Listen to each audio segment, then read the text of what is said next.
د خیبر پښتونخوا د مردان ضلع په بونی روډ رستم علاقه کې په پولیس چوکۍ وسلوال برید کې ډزو یو لاروي تن وجلې او د پولیس اهلکار په ګډون پکې 2 تنه جوبل شوي دي.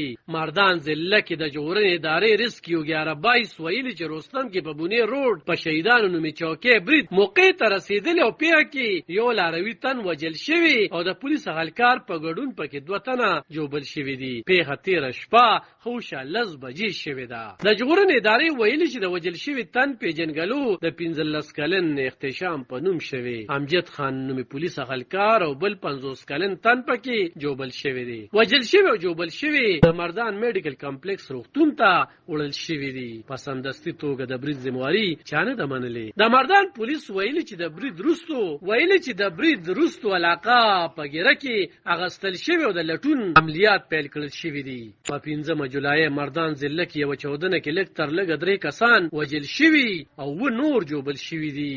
له دغه وړاندې په 3 جولای باجوړ کې د پخواني سېنیټر خدایت الله خان ګاډي د ریموټ کنټرول د لارې هم 14 کې پناه کړل شوي چې خدایت الله خان او هغه سره څلور نور کسان پکې وجل شوي. 2 ورځې وړاندې امنیتي چارواکو ویلي وو چې د خیبر پښتونخوا د سرخار پیښور په کلیواله سیمه اسانخیل کې د وسلوالو سره نیخته کې څلور امنیتي عسکر وجل شوي او د یو ډي اس پي په ګډون 3 نور جوبل شوي وو. د پیښور پولیسو دعوه کړې وه چې په دغه نیخته کې د ټي ټي پي له لوري د اعلان کړل شوي پلسره گورنر کمانډر عبدالرحیم په ګډون 3 ترهګر هم وجلي وو. په 9 جولای افغانستان سره په پوله نارامه شمالي وزیرستان کې د امنیتي ځواکونو او ترهګرو ترمنځ نیخته شوي. 40 کلن کپټن محمد اسامه پکې وجل شوي او په نیخته کې 2 ترهګر هم وجل شوي. پاکستاني رسنۍ وایي چې د یادې پیښې ذمہواري تحریک طالبان پاکستان منلې وه. فوج په جنوبي وزیرستان کې هم د فوج او ترهګرو ترمنځ د نیختې ویلي وو. د فوج د بیان تر